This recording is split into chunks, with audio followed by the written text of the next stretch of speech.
Welcome back to The Great Expanse by John Bat 426 here on YouTube. This is going to be a short video because I'm hanging out with the family, having a game night, and doing all of the cool stuff.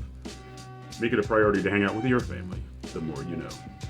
Now, this is involving Loki Season 2. Now, it's supposed to be released this summer, 2023.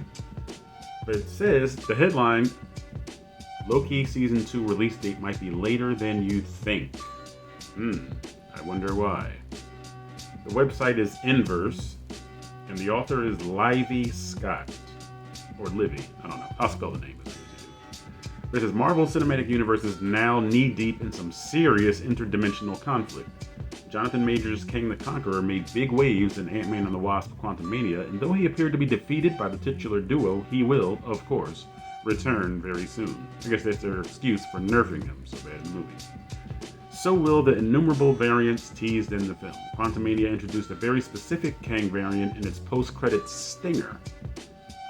One that undoubtedly got fans excited for the second season of Loki. Unfortunately, no one knows for sure when the second season will debut, especially now that the projected release date has been quietly pushed back. According to the Direct, Disney Plus recently made a change to their slate of upcoming originals. Loki Season 2 was formerly poised for a summer 2023 release, but on the Disney Plus Originals site, that's now been switched to coming soon. Loki's Season 2 would have been the first Marvel series to drop this year before Ironheart, What If Season 2, Echo, and Agatha, Coven of Chaos. Marvel Studios president Kevin Feige officially announced this official lineup at San Diego Comic-Con in 2022. Release dates were still pretty nebulous at that time, but with Loki having wrapped filming in October 2022, it was easy to assume that production was right on schedule. Of course, there will always be other variables at play. Recent franchise fatigue and a dwindling interest in the MCU seem to have forced Feige and company to reevaluate their strategy for phases 5 and 6, at least where television is concerned. According to The Hollywood Reporter, Loki and Secret Invasion are now the only Marvel series releasing in 2023. That's better. Only 2 this year. And they're pretty good. Those are the ones that I want to see. Secret Invasion and Loki. That's but a fraction of the shows that dropped in 2021 and 2022, but still it's nice that Marvel seems to be scaling back their efforts this year. After recent backlash against subpar visual effects and less than diligent storytelling, it makes sense that they be opting for quality over quantity. I did a video about that on The Great Expanse by John Bat 426. They're just now adopting the mindset of quality over quantity. Whatever's going on behind the scenes, these updates have pushed Loki into a new undisclosed time frame. There's a chance the series will still release this year, fall 2023 at the earliest, in the same slot that one series that will never be mentioned on this channel again occupied in 2022. There's also the matter of the Star Wars series premiering in 2023, like Ahsoka and Skeleton Crew. Both shows have yet to secure their own release dates, so it seems like everything is up in the air. It's hard to play the waiting game after getting used to a revolving door of films and shows, but as long as Loki does get his rematch with Kang in Season 2, the wait will totally be worth it, and that is our video. Now, for the record, I believe that the MCU's Phase 4 was disjointed. I think that Loki should have been the last thing to end off Phase 4 rather than Wakanda Forever. Because if you'd have seen that the season finale of Loki Season 1 and then going right into Ant-Man and the Wasp: Quantumania where Kang is the bad guy, that would have made a lot more sense. That would have been a much better story as well.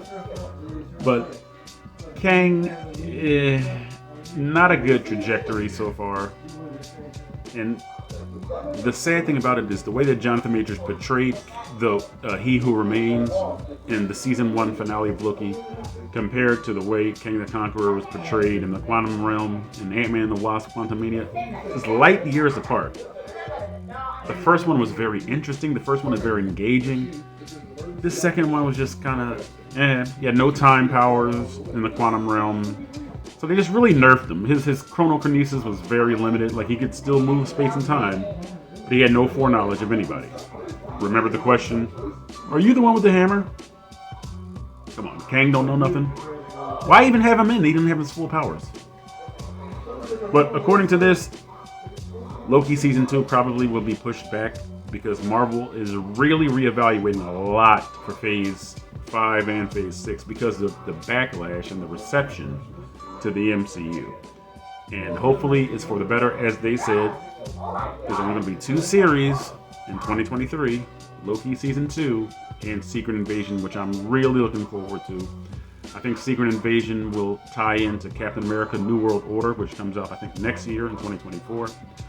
And I believe that Marvel can regroup. I believe, they're in a creative and intellectual valley right now. They were at a peak at Endgame, and most of Phases 1, 2, and 3 were kind of at a peak or close to peaking. Phase 4 has been in a valley, and Phase 5 has really started out in a valley with the subpar performance of Ant-Man and the Wasp: Quantumania. So, those were my thoughts. Let me know what your reaction to my reaction was. Hit like, share the video so that the algorithm will say, hey, this channel has traffic coming in, traffic going out. And write a dissertation in the comments if necessary to express how you feel about Loki Season 2 being pushed back quietly. And David Brent, please let me know where the comments go. That's right. And do your part, I'll do my part, so that the great expanse by John Bat 426 can and will expand. It's in the name.